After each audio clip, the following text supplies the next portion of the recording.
Another early video, let's get into this one. Hi there guys, Sam here, welcome back to another video. You join me once again in my Mark 7 Golf R to talk a little bit around the Mark 8 GTI Clubsport that's been recently announced and kind of comparing it to the Mark 8 Golf R. You know, is it better than that car? And yeah, let's get straight into this exciting video. So yes, you join me once again on an early Saturday morning. Sorry it's a little bit dark, but yeah, sunrise is not until 7:44, which this is that time. So yeah, it's still getting trying to get brighter. Our clocks go back tomorrow, so yeah, it's all going to change from there. But I'm really excited to kind of talk about this video because it's a topic that comes up a lot in my comments from a lot of my subscribers. And yeah, I kind of want to get straight into it. So first of all, as I'll put on screen some screenshots just quickly of the GTI Clubsport. I have got separate videos on those cars as well, including the Mark 8 Golf R images. Now the Clubsport certainly looks quite cool in those pictures, and yeah, obviously, you know, potentially photoshopped to a degree from VW. But that same rear quarter angle of the Mark 8 Golf R, Golfs, they're never normally massively different in terms of their looks. These two, I don't think there's massive amounts of difference between them really. Obviously, a slightly more sporty nature with the Clubsport. The Clubsport being essentially the replacements like the TCR from the Mark 7. There was also a 40th anniversary edition, which I was a big fan of. But the reason why it's worth comparing these two now is because we really know, well, we know everything about the Clubsport. We know that it's going to have just under 300 brake horsepower. Now, and it's front wheel drive, automatic gearbox only. Now, comparing that to the Mark 8 Golf R, straight away it's got the upper hand. They both run the same engine. VW can only get so much out of that 2-litre EA AAA engine. So how much more power is the Golf R going to have? Now, I'm still sceptical. I still think it's going to be around the 310 brake horsepower mark, but there's rumours and reports that it's going to be more. I think that because it's going to be the same as the Audi S3.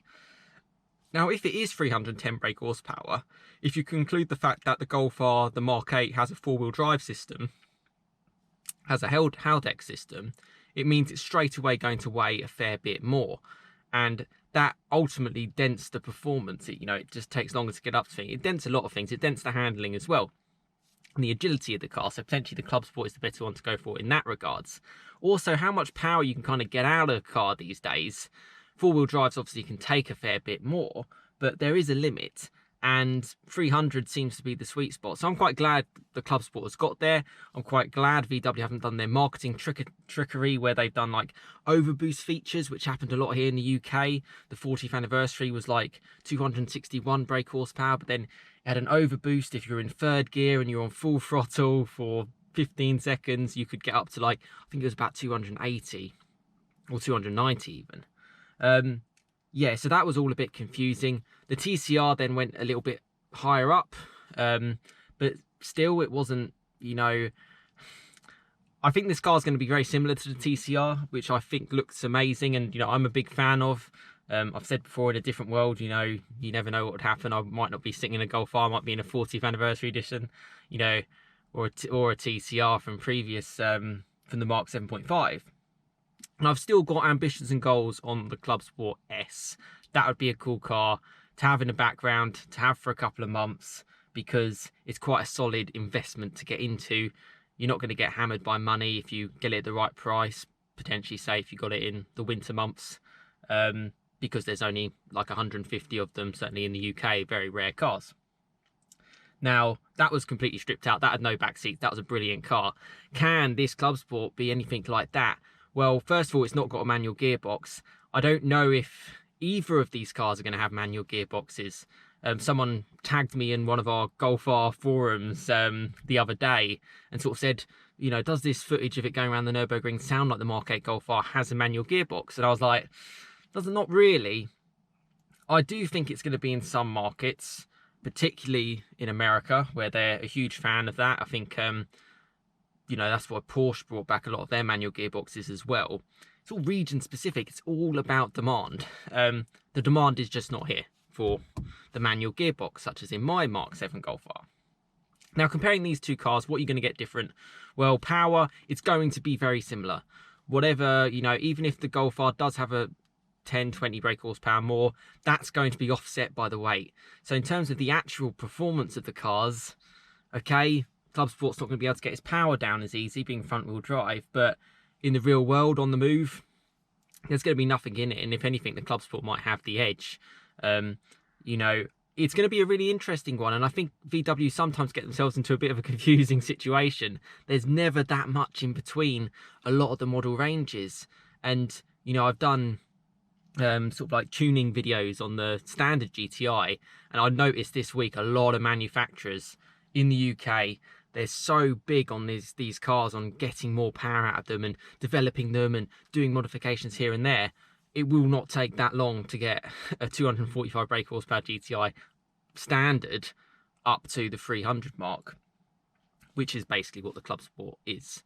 So they just get themselves in a little bit of a pickle, really, and it's because it uses the same engine. All these cars that I talk about is the same engine, different states of tune, different cooling and stuff like that. You know, I know the Golf R, for example, has more, has better cooling, and yeah, etc. and other bits under the hood, which, yeah, I'm probably not the most technical person to be able to talk about.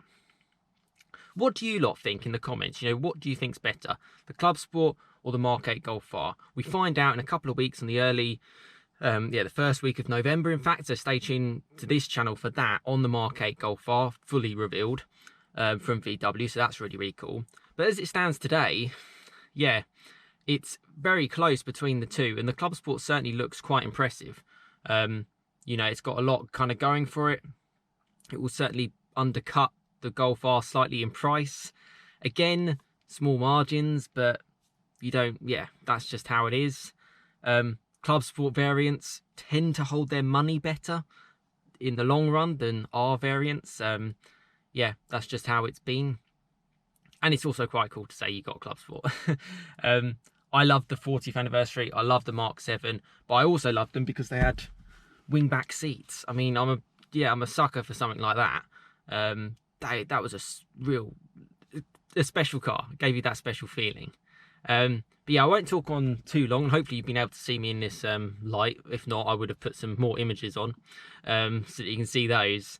But yeah, I wanted to get this video out there because I think it's close between the two. What do you think is better?